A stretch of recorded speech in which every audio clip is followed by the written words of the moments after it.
Hello and congratulations on getting access to this video course on how to optimize your videos before making your YouTube videos live. So this is video number 1, which is the introduction to YouTube search engine optimization. So I want to first start out by saying the goal is to focus on doing the right amount of keyword research and video file automation before actually uploading any of it to YouTube. So essentially this is all about what most people forget about doing before making their YouTube video live. Because if you think about it, most people think about, okay, what do I do after I upload this video? They don't really think about what they have to do before making it live. So this is not about what you can do afterwards, as that is a totally different focus, but rather before. So besides simple optimization, you really need to know that YouTube ranks the videos that people watch the longest. Meaning, let's say for example that we have a 10-minute video. YouTube looks at that video. They look, yes, at the likes, dislikes, and comments, but they also look at, okay, do people actually watch most of this video? And based on, let's say, 1,000 views, how many of those 1,000 views actually watched either 50% or 100%, or how many minutes total? 1,000 times how many minutes was watched. So they really look at how long people watch the videos as a whole. Meaning the more viewers and the longer that they watch, that will get you ranked up further and further up. So instead of focusing on, spammy tactics, tons of backlinks, and all of that, our goal here is to really focus on the user experience. So what I want to do now is give you a quick overview of what's inside this video course. This is, of course, video number 1. Video number 2 is going to be about competitive research, or in other words, researching your competitors to kind of get a better idea of why YouTube is ranking those videos. Video number 3, we'll talk about highly searched keyword terms and how you can find those for your product or service or whatever you're trying to promote. Video number 4, we'll talk about your title and your description. Video number 5, we'll talk about video file optimization. So we're going to optimize the actual file because each file has essentially information in it. And of course, video number 6, we'll talk about why your thumbnail is important and how to make it professional and good looking. And video number 7, we'll talk about video length and why that matters. We talked briefly about it just now, but I'm going to dive in deeper in that video.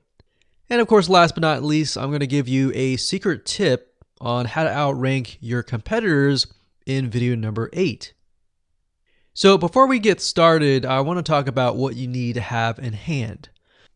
You're definitely going to need your product or service and an idea of the niche that you're targeting. You also need to have a video that is ready to be uploaded.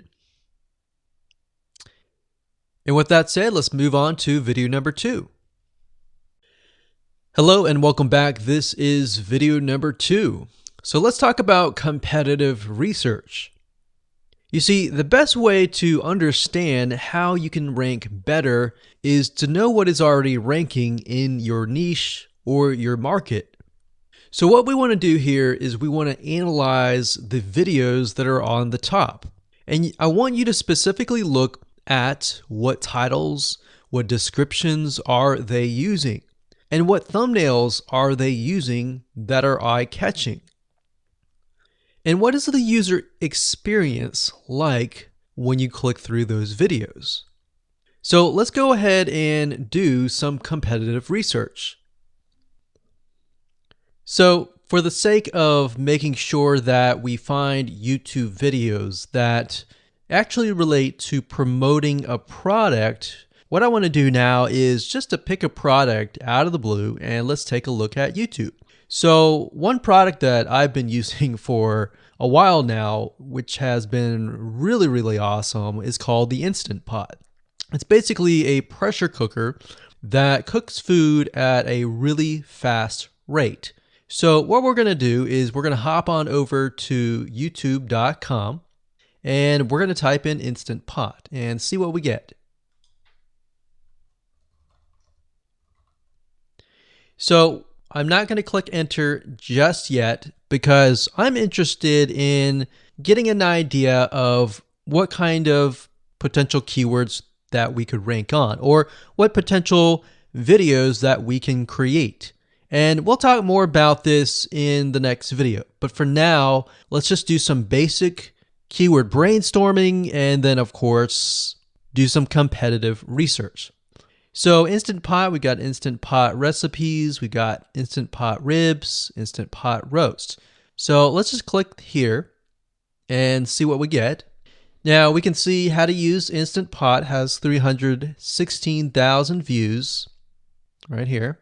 Instant Pot chicken, top 6 easiest things to cook in your Instant Pot. Perfect for beginners. All right. So let's just take a look at the top 3. So let's go ahead and open those up. And let's analyze them. So the first one is this one here. And let's pause the video. We'll skip the ad. All right.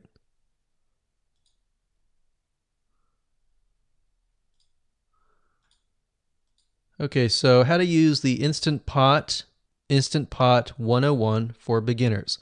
So if we think about the type of audience that the Instant Pot attracts, it attracts somebody who has a busy life, who may be a beginner at cooking and just wants a quick and easy meal done fast. So we can see that. So one thing that I like to do is I like to copy the titles to Notepad. Just kind of get an idea of what we're dealing with. So that's the title. Looks like she's promoting an Amazon affiliate link. We can see that here, Amazon.to. We've got Instant Pot hacks, Instant Pot yogurt, and all that. So what she's doing, it's very funny, but she may not realize she's doing this, but what she's using is a method called siloing. And she's basically telling YouTube, hey, not only do I have this video on Instant Pot, I've got Instant Pot hacks, yogurt, recipes, and other recipes. So let's just copy that in here. So that's video number 1. So we're going to rank it from video 1, video 2, and video 3. Let's scroll down a bit. We've got 373 comments. I will say when it comes to YouTube, they're looking for engagement. So comments is good, likes are good, even dislikes are good as well. Even though dislikes are bad from a human standpoint, it tells YouTube that there is engagement, all right? So sometimes we're going to be able to view, we can't do it here, but sometimes you'll actually be able to view more data. But for now, you can't hear. Now, we can actually dig deeper if we want to. So let's just take a look at Natural Brittany's YouTube channel.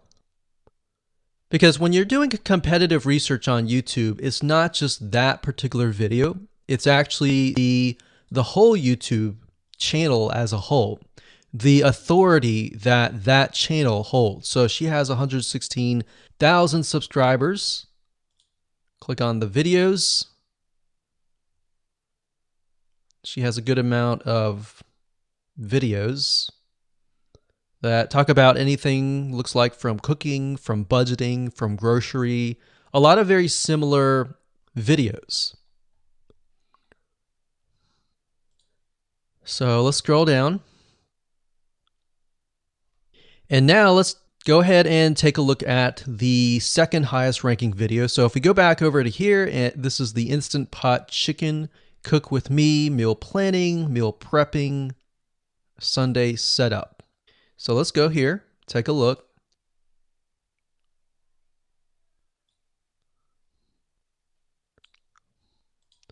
Okay, let's see here. So it's a 20-minute video, all right? And it has 658 likes, 5,000 views.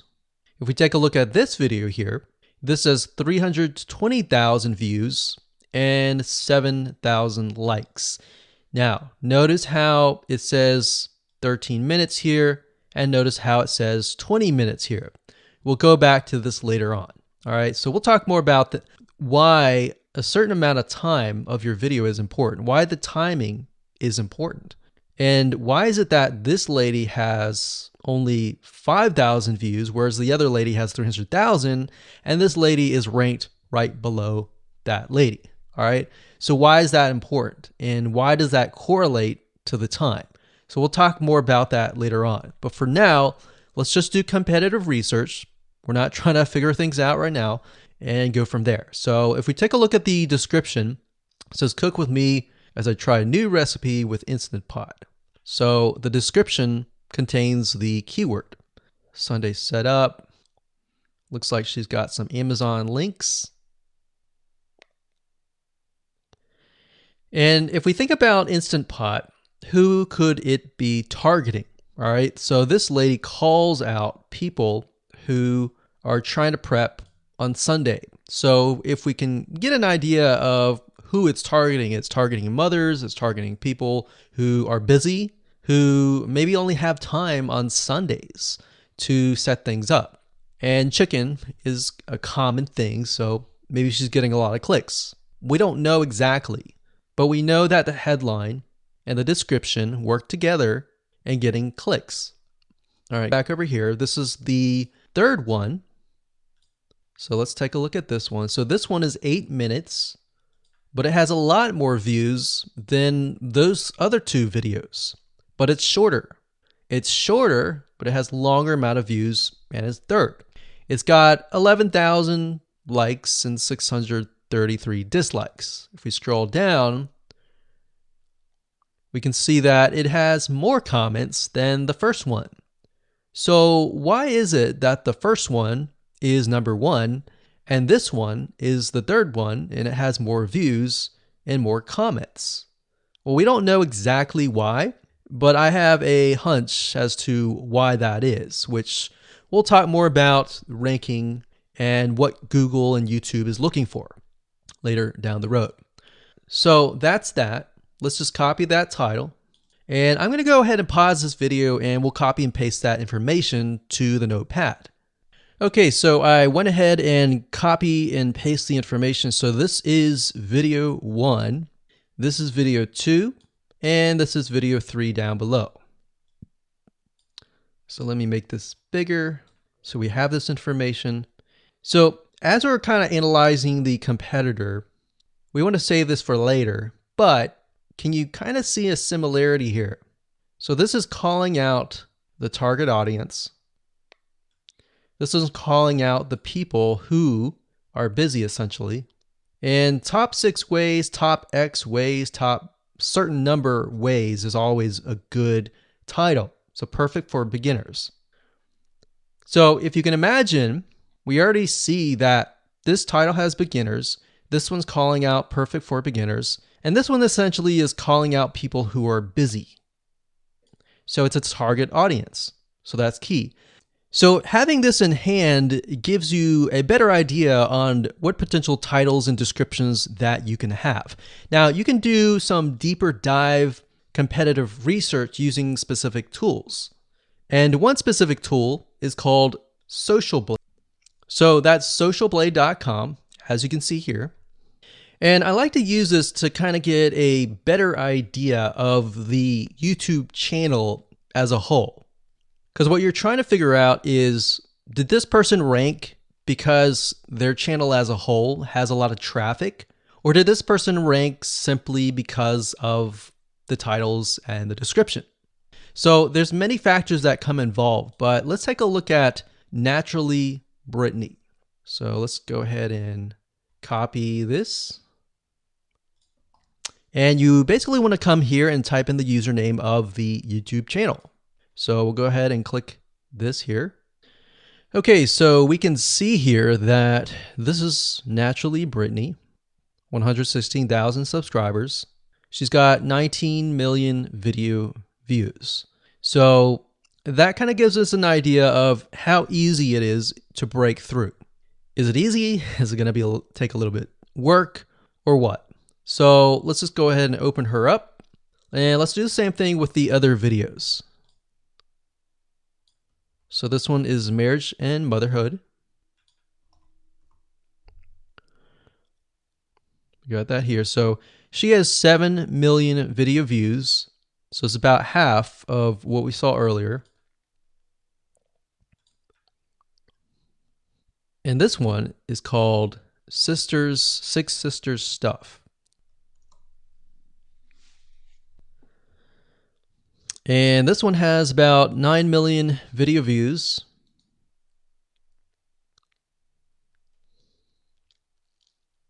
So right off the bat, we can see that if we were to rank on the keyword Instant Pot, it's going to take a lot to break through. But the way we can break through is by using essentially subcategories of that keyword. So Instant Pot recipes or Instant Pot chicken recipe, stuff like that. So we can see that each one of these has about 100 to 200,000 subscribers. So you're going to have to be competing against that. Now, obviously, if you have a good size YouTube channel, that will usually mean that you can break through fairly easily. But if you're just starting out, then breaking through on that keyword is going to be a little bit more difficult. So the next question is, what keywords should you use? And we'll discuss that in the next video. Hello and welcome to video number 3. Let's talk about highly searched keyword terms and how you can figure out what your main keyword is going to be, what your sub keywords are going to be. So one mistake that we see that many YouTubers make is simply making their own title and description. I mean, it's natural, right?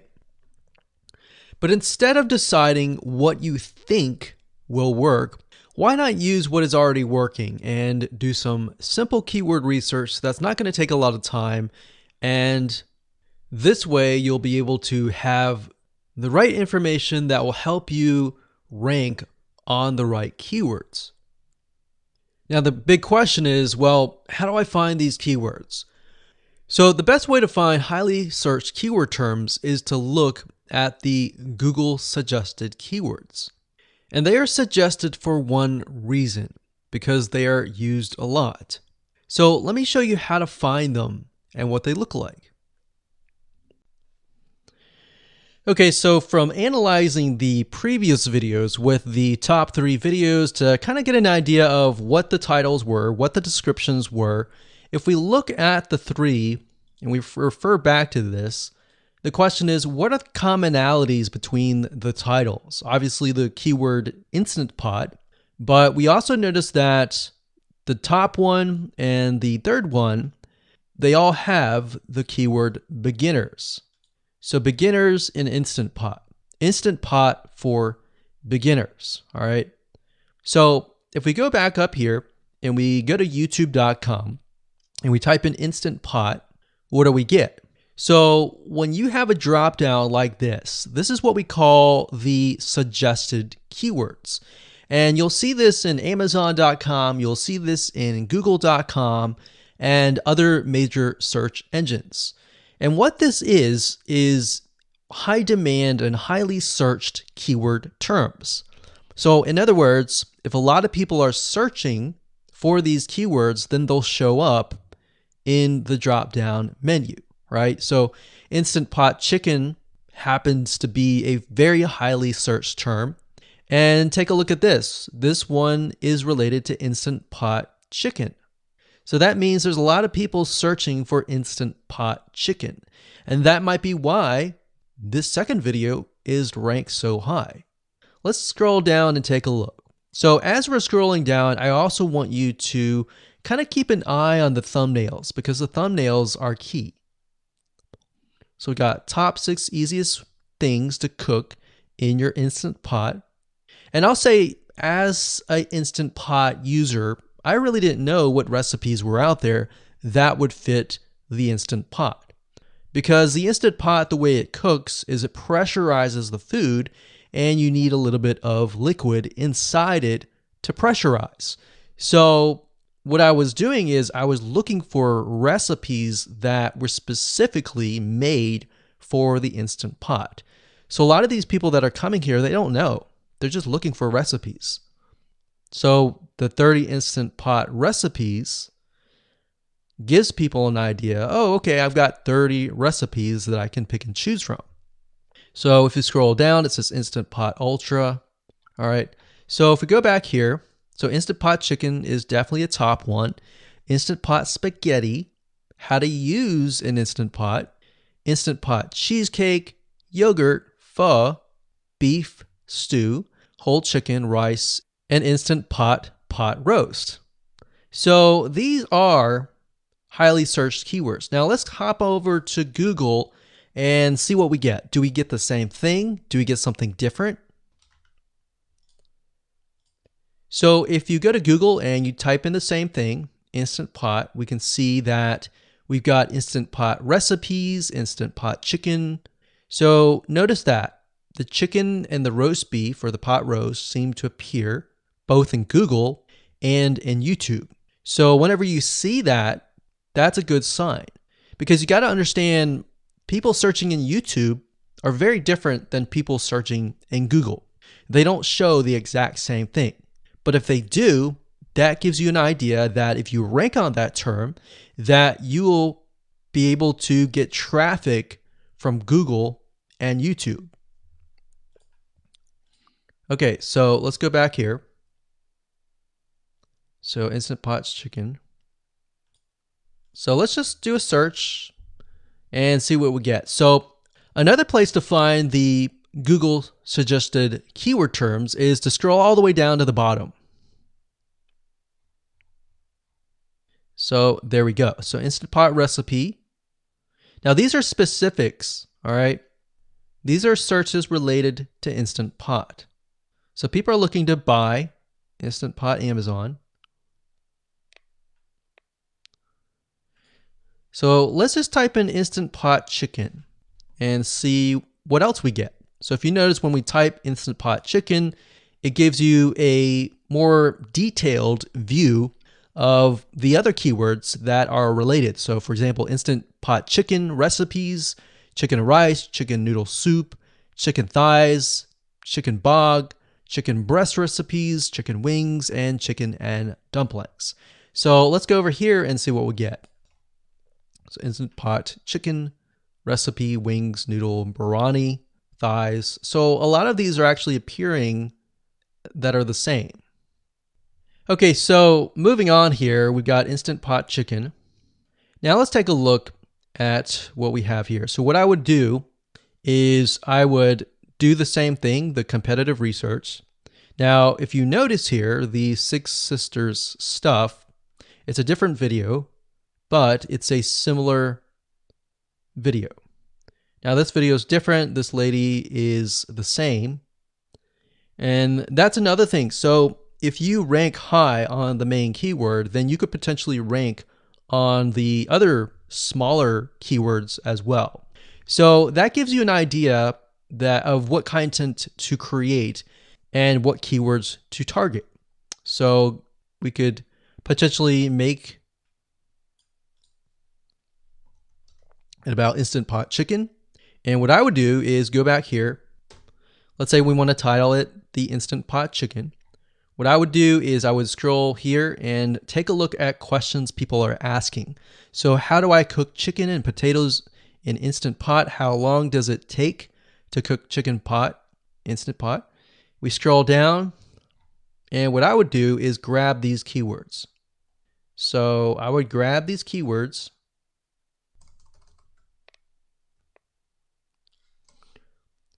So what we want to do is we want to have a main keyword, and then we want to have sub keywords.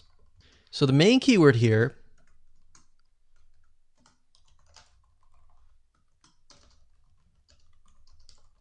would be Instant Pot Chicken. And then the other ones would be Instant Pot chicken and potatoes, and all the rest here. So having these in hand will give you a better idea on how to go about creating your titles and your descriptions so that you can target specific keywords, and that you're not like any other YouTuber who is simply making up titles and descriptions just out of your head. So this way you can be strategic and rank effectively. Hello and welcome to video number 4. In this video, we're going to talk about your title and your description.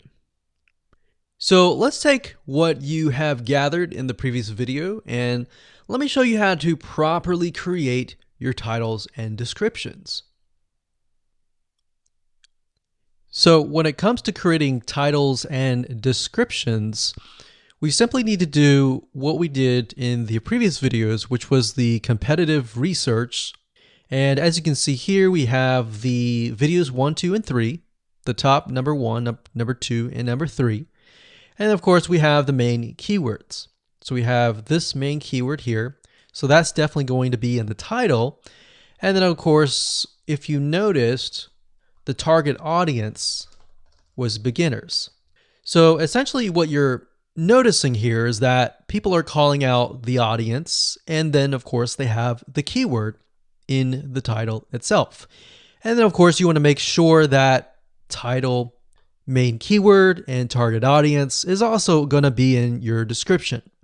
Now what I like to do is I like to go look at magazines in that niche.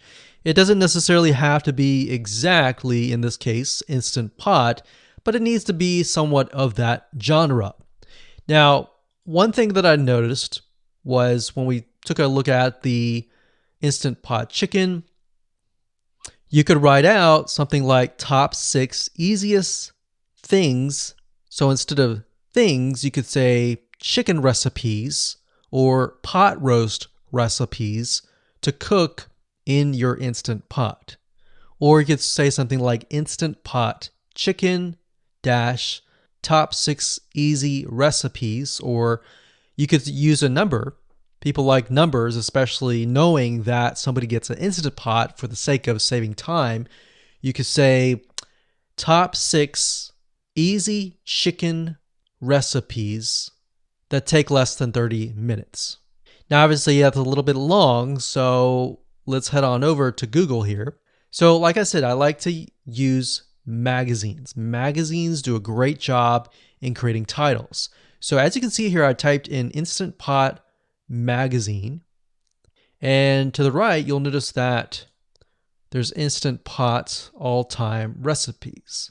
So let's just go ahead and open that in a brand new window, like so. So it looks like we have to pay, but let's just go ahead and click the free sample. So we can see Instant Pot's all-time best recipes. So you could do something like all-time best chicken recipes, or Instant Pot dash all-time best chicken recipes, or all-time best chicken Instant Pot recipes. So obviously here we're not going to copy word for word because that's plagiarism, but we're going to use something different. We're going to tweak it around. What we're looking here is for headlines. So let's go back here. So it says everyday Instant Pot, 115 delicious, family friendly pressure cooker. So we can say everyday Instant Pot, 6 delicious family pressure cook recipes. So everyday Instant Pot chicken, as long as the word Instant Pot chicken is in there. So we got 66 Instant Pot recipes that put your pressure cooker to work. So we could say something like 6 Instant Pot chicken recipes that take less than 15 minutes. And yes, believe it or not, Instant Pot can literally cook something like a pot roast within less than an hour, or sometimes half an hour. Because it's a pressure cooker, it cooks a lot faster. So that's what I like to do, is I like to take a look at magazines. So it doesn't necessarily have to be Instant Pot in this example. It can be another food magazine. So essentially that's how to create the titles. As far as the description goes, if you take a look at what they've written here, the first one that's ranking really well, as you can see here, we've got Instant Pot 101 for beginners. So you'll notice that they are trying to target the keyword Instant Pot 101 for beginners. So they've stated that in the title, and they've also put it in the description. So it says everything you need to know about how to use the Instant Pot in a beginner Instant Pot recipe. So notice that they use the keyword beginner Instant Pot twice. And then, of course, they got Instant Pot hacks, Instant Pot yogurt. And what they're essentially doing here is they're linking to other related videos. Now, Google's smart enough and YouTube's smart enough to have an algorithm to read the description and think, okay, they've got other videos that they've created that are related to Instant Pot.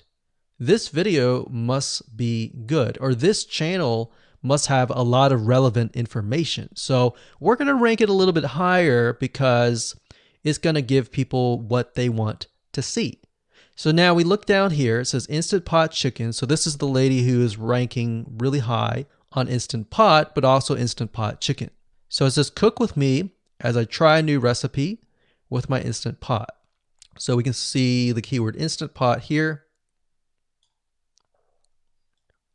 And as you can see, the description is really written for the user, but it contains the keywords that are necessary. So you don't need to write something like Instant Pot Chicken or something that's just a bunch of garbled information. You want to make sure that the title and the description attract people first and foremost, and then embed the keywords within. So the third one, we got top 6 easiest things to cook in your Instant Pot, perfect for beginners. So it says, today I'm sharing with you the 6 easiest things to cook in your Instant Pot. So you can see here, the title is here, but the title is also in the description. It says, now these are perfect if you are just starting out or even had the Instant Pot for a while. So you can see the keywords that are embedded, but it's really written for the user. And that's the way it should be, because the title and the description will actually show up in the YouTube search engine, as you can see here. So we've got the title, we've got the description. So we want to make sure that the first sentence in your description is catchy as well. Hello and welcome to video number 5. Let's talk about video file optimization. Did you know that all files contain data that tells YouTube what your video could be about? Let me show you. Okay, so the way that YouTube gets an idea of what your video is about is by transcribing it. And for the most part, it can usually figure out what your video is all about if you have voice and speaking in it. Now, you can go one step further by adding what we call video file metadata. It's very similar to a website metadata. So for example, if you right click on any website and you click on View Page Source, up at the top, you're going to see a lot of what we call metadata. So right here, we can see the name, the title, the description, and all that information. So what that does is it tells Google essentially what your website is all about. So very, very similar in this case of what we're doing here. So what we're doing here is we are taking the video file that you have created and embedding it with more information. So besides the title and description, YouTube will be able to read the metadata inside of your video. So it'll make a little bit more sense when I show it to you. Now, it's really hard to find software out there that allows you to embed metadata except for a few. So one of them is called Video Converter by Wondershare, and that is videoconverter.wondershare.com. That's videoconverter.wondershare.com. So if you go here and you go ahead and download up at the top, you will be able to embed metadata. In fact, we're going to be using that for this particular video. Now, there are other software out there like the Adobe Bridge software, which allows you to embed the metadata into your video. Now, the reason why I'm using Wondershare is because I feel like it's a lot easier to use. So if you go ahead and download this, we're going to open this here. And what I did was I clicked Add Files, and I chose the file. Now, there's a lot of things that you can change about the video, but what we're particularly interested in is this eye icon right here. So click this eye icon, or letter I here, and you're going to see that it says name, language, episode name, actors, director, screenwriter, tagline, and description, and comments. So what I recommend is you try to complete this as much as you can. So episode name, actors, so that would be whoever is in the video, the director, the screenwriter, which could be you, and then the tagline. What I would do is the tagline be your title, and then the description be your description. So whatever you're going to upload to YouTube, put this as a title and put this as a description. And then for comments, I would put something like keywords. And all you have to do is click save, convert it, and done.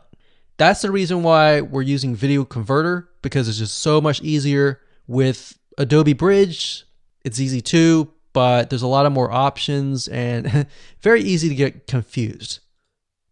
So once you're done with that, you save the video. Your video has the metadata inside of it, and all you have to do is simply upload it to YouTube, and that's it.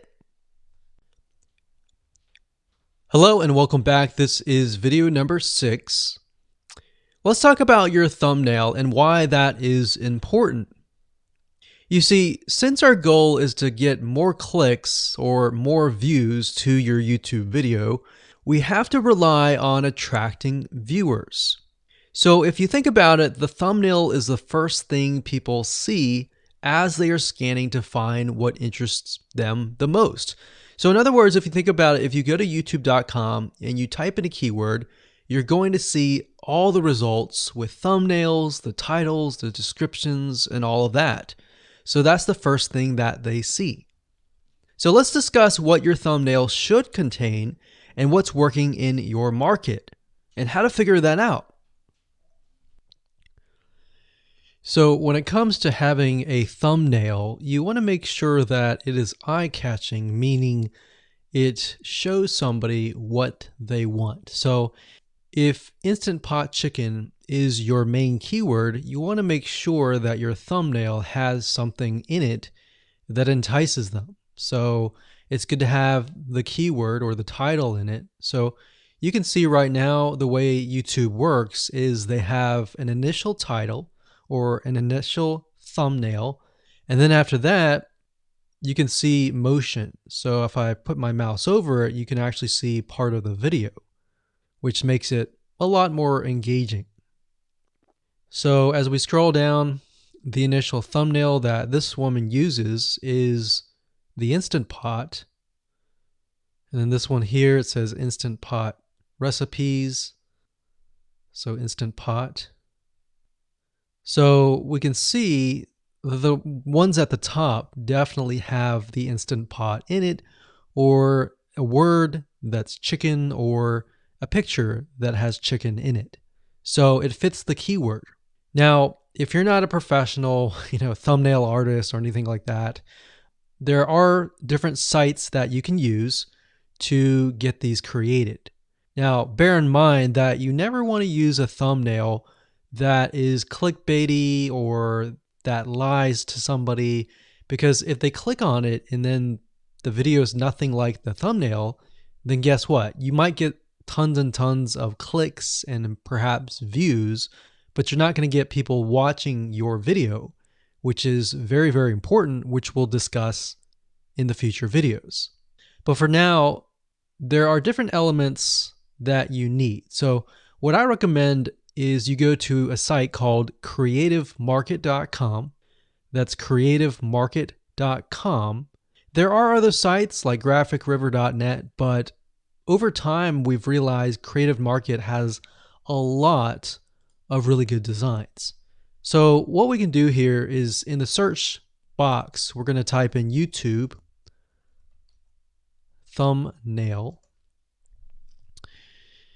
And we're looking specifically for templates that we can use for the thumbnail. So it says YouTube thumbnail pack. Let's go ahead and open that. There's one here. There are end cards, but that's a little bit different. That basically comes at the very end of your video. So we got urban thumbnails, different types of thumbnails.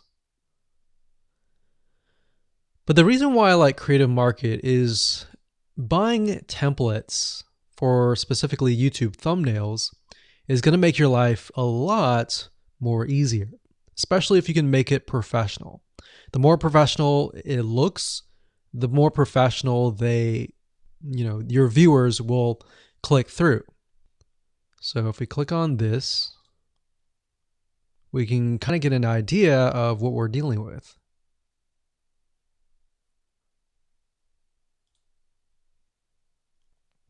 And here's more thumbnails here as well. Now, over time, we've realized with YouTube thumbnails, more and more designs are becoming minimalistic, meaning it's not too fancy, but it's got just enough information to tell the person what it is all about. So it could have text, it could have pictures, but you really need to know what your YouTube video is about before you can create your thumbnail. In fact, I recommend that you create your YouTube video first and then you create your thumbnail so that you can make sure that you attract the right person. Now, what we found a little bit of a technique is to create a thumbnail that is related to essentially the end, meaning if you're creating an Instant Pot chicken recipe, you might want to show the chicken already cooked. So essentially what people get if they click through. So that way people think, oh, okay, this looks really nice. I'm going to click through. And they're more likely to actually watch all the way through to the end. And that's what we want. We want people not to just click through, but to watch all the way till the end. And that's actually going to help us with the ranking. Hello and welcome to video number 7. Let's talk about video length in more depth. So the big question is, how long should your video be?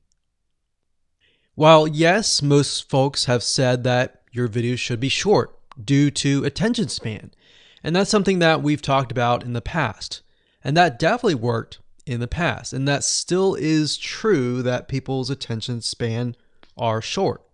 But today, in terms of YouTube, your video length should be longer, and here's why. Did you know that YouTube ranks your video based on how many minutes your viewer watches? We talked briefly about this in video number 1, but I want to talk about why that is the case. Statistically speaking, most people that we have found, based on statistics that we have seen in YouTube, most people watch about 50% of a video. Even the people that are interested in a video, they watch 50% of a video. So if that, in this case, is a 5-minute video, an average viewer is only going to watch about 2.5 minutes. Now, here's why that is important. If you're competing against someone who has a 30-minute video and their viewers watch 15 minutes, which is about 50%, well, guess what? Even if they can have less viewers than you, they're going to beat you because they have a longer video. So if you got the 2.5, they've got the 15 minutes, they can send less people and still beat you. And YouTube will favor them in the end. Now that, of course, is assuming that the views are legitimate and people are actually watching. And that's why user experience is so important. So to give you some real life practical application, let's hop on over to YouTube and I'm going to show you proof that this works. Okay, so let's take what we learned and what we just discussed and apply it to some real life practical application. So if we head on back over to youtube.com, we type in the keyword Instant Pot recipes, we can see this one, and this one. So let's go ahead and open these up. So we got this one, and this one. So that's 1, 2, and 3. The first one has about roughly 8 minutes or 9 minutes. We'll say 9 minutes. The second one has about 27 minutes. And the third one has about 20 minutes. Okay. So essentially the second and third have about double the amount of time. So like we talked about, most people watch about 50% or less, and then they quit. That's the average, right? So if that's the case, this person here, even though they have more views, see that? 800,000 views, even though they have more views, they're competing with somebody with a 30-minute video. Essentially, it's 27 or 28, but close to 30. So if we round that, we'll just say this is 10, this is 30, and this is 20. All right, so let's keep it at even numbers. So if that's the case, there's 4 minutes here, 15 minutes here, and 10 minutes here. So this means that the person with the less amount of minutes, they're going to need a lot more views and a lot more people watching it. So in total, if this person has, obviously this person's number one, but what I'm saying here is because YouTube looks at how many minutes are watched, if this person had 800,000 views and this person had only half of that amount, but had more than double this amount, this person right here would most likely rank higher. So see that? Only 100,000 views, 15 minutes. This one here, 20 minutes, only 6,000 views. So you might ask, well, shouldn't this be maybe number one? Not necessarily. If we really look at it, so we've got 800 times 4 minutes, and that's not going to be exact. I mean, we could even take 500. And this is definitely going to be number one. And this is definitely going to be number two based on the information. But this person, because they have a long enough video, even though they have less amount of views, they're still able to rank pretty high. So this is based on one of our YouTube channels, which has over 9 million of minutes watched. And based on that, that's what we've seen. Now, there's other factors like likes, dislikes, comments, and other things like that, titles and descriptions. But that's a big, huge ranking factor because it legitimately tells Google and YouTube, hey, this YouTube video is legit. Not only people are clicking on it, they're actually viewing it. And they're viewing at least about 50% on average. So that's why the video length is important. Now, you don't want to make a long video just to make a long video. You might want to make a video that has really good content. And that's the goal. It's not based on spammy backlinks or anything like that. It's based on providing real value. Hello and welcome to video number 8. So just want to say congratulations on reaching the end of this video course. We're going to talk about a secret tip that you can use to outrank your competitors. So we briefly talked about why having a longer video was important, right? So one secret tip that we can give you is that what we have found that works is the following. Longer videos in the sense of live streams, which means you get on YouTube and you talk to people live. You have webinar replays and videos where people expect them to be longer. So in other words, people are expecting these to be longer. If you make a normal video that people expect to be 5 minutes and you make it an hour, then you're not really going to hit that 50%. But when you have a live stream or a webinar replay, usually people typically expect it to be at least 1 hour. So because people expect it to be 1 hour or longer, they expect to take time out of their busy schedule to actually watch your longer video. And what we found is these work really well compared to the average video. So let's discuss what you need to do in terms of software or even web applications that you need to create live streams and webinar replays. So in order to create a YouTube live stream, you're going to need to have a broadcasting software.